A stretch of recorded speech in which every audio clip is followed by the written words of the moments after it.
আসসালামু আলাইকুম এভরিওয়ান। তো কেমন আছো তোমরা? আশা করি অনেক ভালো আছো। তোমাদের দোয়া এবং ভালোবাসায় আমি অনেক ভালো আছি। তো তোমাদের মাঝে আবারও একটি নিউ গল্প নিয়ে চলে আসলাম। তো চলো বেশি কথা না কইয়া গল্প শুরু করা যাক। হাত ধরে টানতে টানতে অনেক নিয়ে আসলো রিমিকে, এনেই বিছানার উপর ফেলে দিল। রিমি কাঁদতে কাঁদতে বলল, আপনি আমাকে এখানে এনেছেন কেন? প্লিজ আমাকে যেতে দিন, আমি বাড়ি যাব। বলে খাট থেকে নেমে দরজার দিকে যেতেই তখনই অনেক হাত ধরে আবারও খাটের উপর ফেলে দিয়ে রিমির উপর উঠে বসে। ওর ঠোঁট জোড়া দখল করে নিল আর দুটো হাত শক্ত করে মুঠিবদ্ধ করে রেখেছে, যে কারণে নড়াচড়ার ক্ষমতাটুকু পাচ্ছে না রিমি। অনেক রিমিকে ছেড়ে দিয়ে বলল, খুব শখ না তোমার আমার সাথে বিয়ে করার? তাহলে এখন পালাচ্ছ কেন? আমাদের তো বিয়ে হয়ে গেছে, আমরা তো স্বামী স্ত্রী। So let's enjoy baby. Rimi হাত জোড়া করে আকুতি মিনতি করছে অনেকের সামনে। অল্প দিনের পরিচয় অনেকের সাথে ওর, আর 3 দিন পর ওর অব্রের সঙ্গে বিয়ে, যেখানে অনেকের বিয়ের কথা কখনোই ভাবিনি রিমি। হঠাৎ রিমি হাউমাউ করে কেঁদে উঠল যখন দেখলো অনেক নিজের শার্টের বোতামটা খুলছে। কিছুই বুঝতে পারছে না ও যে কিভাবে নিজেকে অনেকের হাত থেকে রক্ষা করবে। তবে শেষ রক্ষা করতে পারলো না, তার আগেই রিমি জ্ঞান হারালো। রিমি অজ্ঞান হতে অনেক একটা শয়তানি হাসি দিল, দিয়েই রিমিকে গভীরভাবে কিস করলো। চারিদিকে সকলের চেঁচামেচিতে রিমির চোখ মেলে তাকাতেই অবাক হয়ে গেল, কারণ ও নিজের বাড়িতে রয়েছে। চারিপাশে ওর বাড়িতে সবাই ওকে ঘিরে রেখেছে। হঠাৎ নিজের পোশাকের দিকে তাকিয়েই অবাক হয়ে গেল, তার কারণ ও এই পোশাকই ছিল না। রিমির জ্ঞান ফিরতেই ওর বাবা এসে ওকে একটা ঠাস করে চড় মারল। রায়হান আহমেদ, রিমির আব্বু, এই দিন দেখার জন্য তোকে আমি বাঁচিয়ে রেখেছিলাম, এখন আমি কি জানাবো অব্রের বাড়ির লোককে? এই যে আমার মেয়ে একটা দুশ্চরিত্রা। রিমি আবার কেঁদে ফেললো, কারণ ওর বলার মতো কোনো মুখ নেই। নিজেই নিজের পক্ষে যে কোনো কিছু বলবে সেই সুযোগও পাচ্ছে না, কেউ ওকে কোনো কথাই বলতে দিচ্ছে না। রিমির মা, তোকে যে আমি কেন জন্ম দিয়েছিলাম তার জন্য আমার এখন আফসোস হচ্ছে। জন্মের সময় কেন আমি তোকে মেরে ফেলিনি? সকলের প্রত্যেকটা কথা রিমির বুকে তীরের মতো বিচ্ছে, কারণ আসল সত্যটা ওই জানে। হঠাৎ এত কিছুর মাঝখানে আহান বলতে শুরু করলো, ছেলেটাকে যখন এতই ভালোবাসতিস তাহলে চলে যেতিস ওর হাত ধরে, কেন ফিরে এলি, তাও একটা দুশ্চরিত্রা হয়ে? কাঁদতে কাঁদতে রিমি চোখ তুলে তাকালো, কারণ কি হচ্ছে ও কিছুই বুঝতে পারছে না। ও যা ভাবছে আহান সম্পূর্ণ বিপরীত কথা শোনাচ্ছে ওকে। রিমি বলল, আমি ওনাকে কখনোই ভালোবাসিনি, আর আমি ওনাকে কেন ভালোবাসতে যাব যেখানে আমি জানি অব্রর সঙ্গে আমার বিয়ে? রিমির মা বলল, হ্যাঁ, তার জন্যই তো শারীরিক চাহিদা মেটানোর জন্যই তুই ওর কাছে গেছিলি। পাড়া প্রতিবেশী অনেকেই কানাঘুষা করছে, আমরা এবার সমাজে চলবো কি করে সেটা একবার ভেবে দেখেছিস? এই ছেলে বাড়ি এসে বলে গেল তুই নাকি বিগত 3 মাস ধরে পড়ে আছিস, ওকে বিয়ে করার জন্য পাগল হয়েছিস, তুই ওকে বিয়ে করতে চাস, তাই সমস্ত কিছু করতে বলেছিলি ওকে। রিমি বলল, মা বিশ্বাস করো আমি তেমন কিছুই করিনি, বলে উচ্চস্বরে কাঁদতে লাগলো। কিন্তু আজ ওর চোখের জলও সকলের কাছে অভিনয়ের সমান, কেউ ওর কথা বিশ্বাস করছে না। হঠাৎ ওর মাথায় এলো অভ্রর কথা। ওর আর অভ্রর 3 দিন পর বিয়ে হবে। বিয়েটা পারিবারিকভাবে হলেও রিমি বেশ ভালোই পছন্দ করে অভ্রকে, আর অনেকের সঙ্গে তার গত 4 মাস ধরে পরিচয়। রিমি অনেককে কখনোই পাত্তা দেয়নি, রিমি একটা ভাইয়ের চোখেই দেখতো অনেককে। রিমি উচ্চস্বরে বলে উঠল, মা অভ্র, ওরা কেউ জানে না তোর এই কীর্তির কথা, কিন্তু সত্য কখনো চাপা থাকে না। সব জেনেও যদি অভ্র তোকে মেনে নাই তাহলে ভাববি তোর কপাল ভালো। বলেই ঘর থেকে বেরিয়ে গেল। রিমি হাউমাউ করে কেঁদে উঠল, তার কারণ ও এতটাও মনের দিক থেকে শক্তিশালী নয় যে অন্যর বিরুদ্ধে প্রতিবাদ করবে। কিছুক্ষণ আগের কথা, রাস্তায় অনেক গম্ভীর কণ্ঠে রিমিকে বলল, গাড়িতে ওঠো। রিমি অবাক হয়ে বলল, কেন ভাইয়া, আপনার গাড়িতে উঠতে যাব কেন?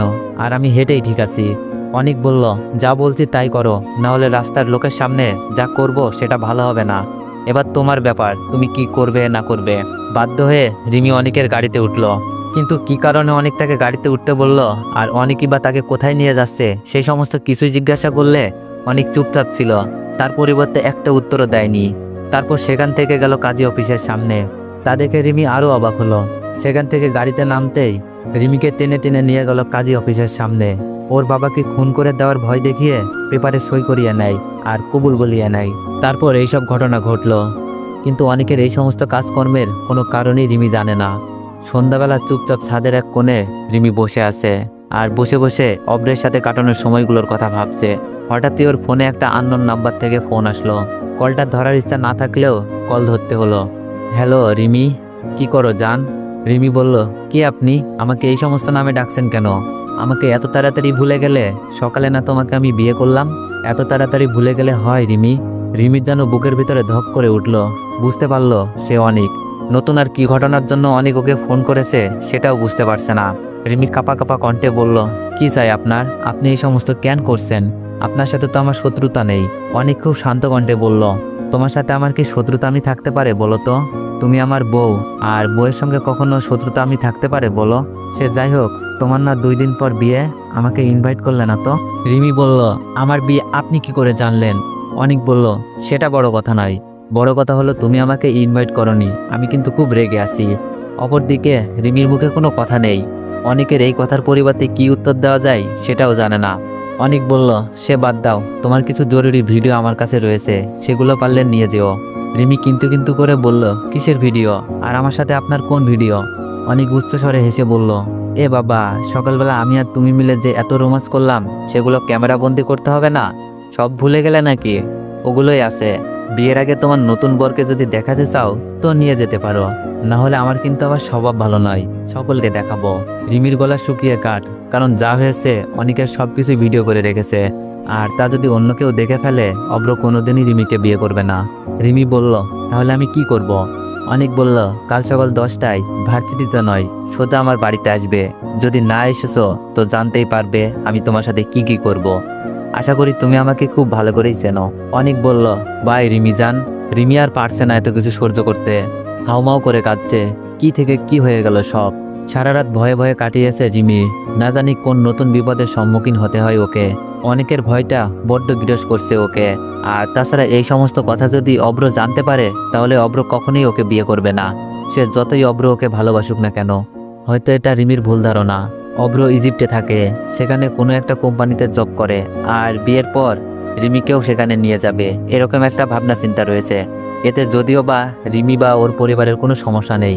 সকালবেলা ঘুম থেকে উঠে কলেজে যাওয়ার আগের মুহূর্ত ওর কাছে অন্য দিন অনেকটা আনন্দের হয়, কিন্তু আজকে যেন তা সম্পূর্ণ অন্যরকম বলে মনে হচ্ছে। ওর একটা আতঙ্কের মধ্যে দিয়ে সময়টা পার করছে। মনে হচ্ছে এই বুঝি তার কোনো বড় একটা ক্ষতি হয়ে গেল। ওর বাবা মাও চায় না যে রিমি আর বাড়ি থেকে বেরোক। যা যা হয়েছে পাড়া প্রতিবেশী অনেকেই তা নিয়ে কানাঘুষা করছে, তাই হাজারো কথা শোনার ভয়ে তারা এরকম একটা পরামর্শ দিয়েছে রিমিকে। কিন্তু আজকে অনেকের সঙ্গে দেখা করতে যেতে হবে, না হলে কোনো একটা বড় বিপদ হতে পারে, সেটাও ভালোভাবে আন্দাজ করতে পারছে। রাস্তার ধারে দাঁড়িয়ে রিক্সা নেওয়ার জন্য, সেখানে দাঁড়িয়ে পাড়া প্রতিবেশীরা রিমিকে অনেকেই কানাঘুষা করছে।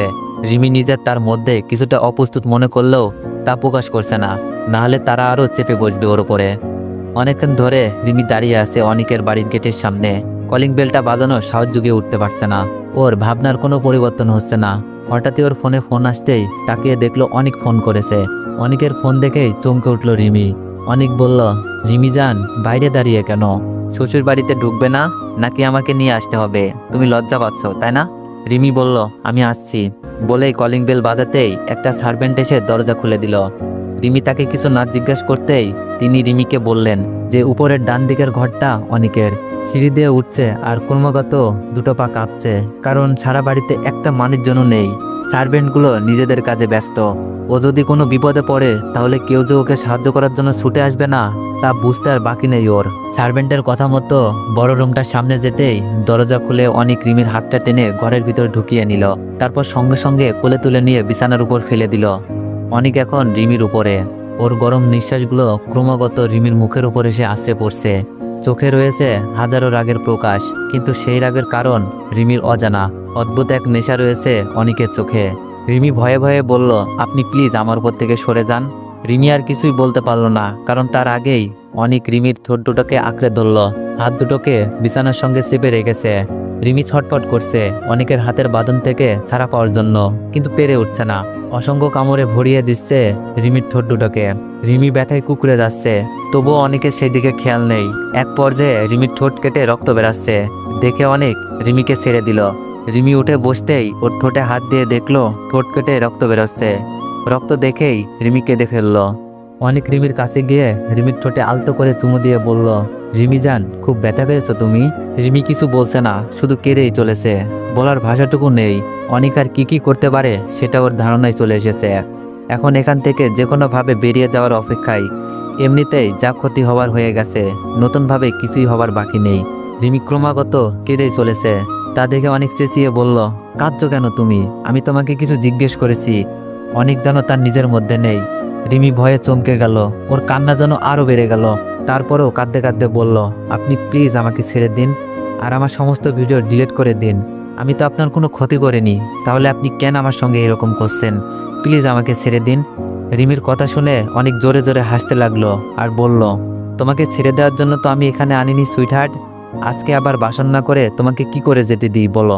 বাসর কথাটা শুনে রিমি বিছানা থেকে নেমে দৌড়ে দরজার দিকে পালাতে গেলেই অনেক রিমির হাতটা ধরে ফেলল। অনেক বলল, এখানে এসেছো নিজের ইচ্ছায়, কিন্তু যাবে আমার ইচ্ছা হলে, তাই কোনো পালানোর চেষ্টা করবে না। যা বলছি তাই শোনো, আশা করি তোমারই ভালো হবে। ঠিক 2 দিন পর তোমার আর অব্রের যেমন বিয়ে হওয়ার কথা ঠিক তেমনই হবে। শুধু বিয়ের দিন বিয়েটা অব্রর সাথে নয়, আমার সাথে হবে। আর আমার কথার বাইরে যদি একটা কিছু হয়েছে, তো তোমার বাবার মাসের শেষে যে পেনশনটা পান সেটাও পাবে না। তোমার ভাইয়া তার হসপিটালে চাকরিটাও হয়তো হারিয়ে ফেলবে। বাড়িঘর সব নিলামে উঠে যাবে, রাস্তায় গিয়ে নামবে তোমরা। আর তোমার অব্র, তার কথা না হয় আমি বাদই দিলাম। রিমি আবার জোরে চেঁচিয়ে বলল, আমার সাথে আপনার হাতে কিসের শত্রুতা যে তার প্রতিশোধ নিচ্ছেন? অনেক বলল, তোমার সাথে আমার কিসের শত্রুতা? আর আমি তোমার শত্রু এই কথাটা তুমি আমাকে বলতে পারলে? আমি না তোমাকে কত ভালোবাসি, একটু আগেই না কত আদর করলাম, মনে নেই নাকি কম পড়ে গেছে? বলে একটা হাসি দিতে লাগলো। রিমি কাঁদতে কাঁদতে বলল, আমি ওই সব কিছুই করতে পারবো না। অনেক বলল, যদি না করো তো আমি যা বললাম আমি আমার কাজটা করে দেখাবো, বাকিটুকু তোমার ব্যাপার। বলেই অনেক রিমির ঠোঁটে ছোট্ট করে একটা কিস দিয়ে বেরিয়ে গেল। অনেক চলে যেতেই রিমি ফ্লোরে বসে কাঁদতে লাগলো। ওর জীবনে এত বড় একটা পরিবর্তন হবে এটা ও কখনোই ভাবিনি। একদিকে অব্র আর আরেকদিকে তার পরিবার। তো এভরিওয়ান, গল্পটি যদি তোমাদের ভালো লাগে তোমরা সবাই কমেন্টে জানাবা। তোমাদের কমেন্টের উপর ভিত্তি করেই গল্পটি কন্টিনিউ করব। আর যারা যারা চ্যানেলে নতুন আছো সবাই একটু সাবস্ক্রাইব করে দিও। ধন্যবাদ।